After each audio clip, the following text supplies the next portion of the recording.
আজ 14ই ডিসেম্বর বুদ্ধিজীবী দিবস।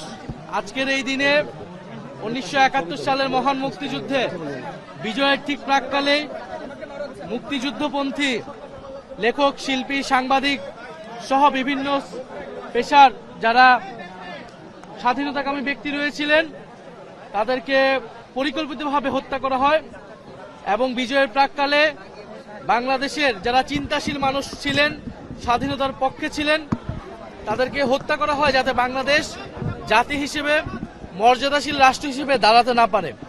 54 বছরে আমাদেরকে মুক্তিযুদ্ধের আকাঙ্ক্ষাকে বাস্তবায়ন করার জন্য লড়াই সংগ্রাম করে যেতে হয়েছে এবং 24-এর বিপ্লবের মধ্য দিয়ে আমাদেরকে সেই লড়াই এবং সেই আত্মত্যাগ আবারও করতে হয়েছে।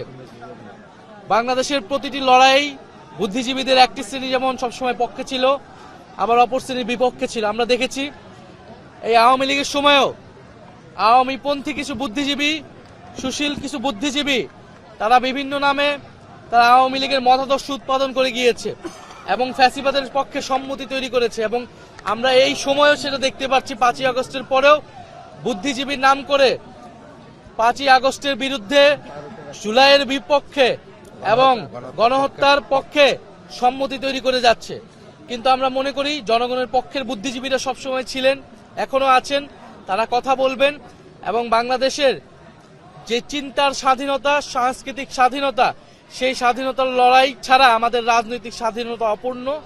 আমরা এই বুদ্ধিজীবী দিবসে আজকে শ্রদ্ধার সাথে স্মরণ করছি যাতে সেই সূর্য সন্তানদের আমরা ধারণ করতে চাই তাদের আকাঙ্ক্ষাকে, এবং আমরা চাই এই সময়ের রাজনীতিবিদ বুদ্ধিজীবীরা সেই আকাঙ্ক্ষাকে ধারণ করে 71, 24 এবং 47-এর আমাদের যে ঐতিহাসিক লড়াইগুলো ছিল সেই লড়াইগুলোকে ধারণ করে আমরা বাংলাদেশ রাষ্ট্রকে একটা আত্মমর্যাদাশীল জাতি হিসেবে আমরা গড়ে তুলতে পারবো। আমরা দেখেছি যে নির্বাচনে যে ঘনিয়ে আসছে ততই মনে আতঙ্ক তৈরি করা হচ্ছে, সেই বিষয়গুলো থেকে সরকারের কোনো পদক্ষেপ আশ্বস্ত করতে পারছে কিনা?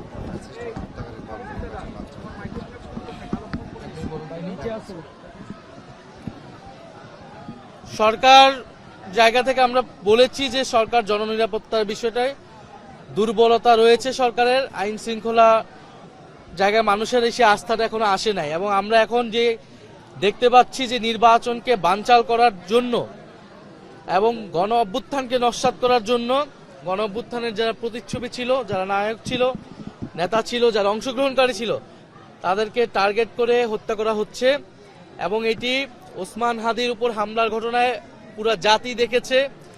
ওসমান হাদিকে যারা হত্যা চেষ্টায় লিপ্ত ছিল তাদেরকে কিন্তু এখনো গ্রেফতার করা সম্ভব হয় নাই।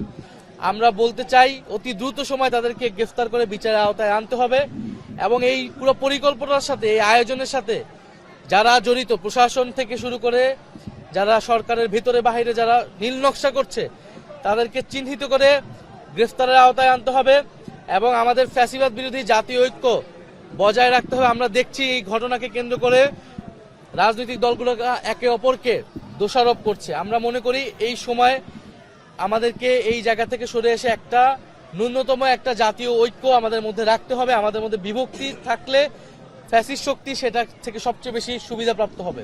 ফলে আমরা চাই যে নির্বাচনের সুষ্ঠু পরিবেশ বজায় রেখে আমরা এই যে গণতন্ত্রের যাত্রা, সেই যাত্রাকে অব্যাহত রাখতে চাই। 4 গুণ শক্তিশালী এনজাইম ও অধিক ফেনা সমৃদ্ধ অরিক সিলভার ওয়াশ মাত্র 70 টাকায়।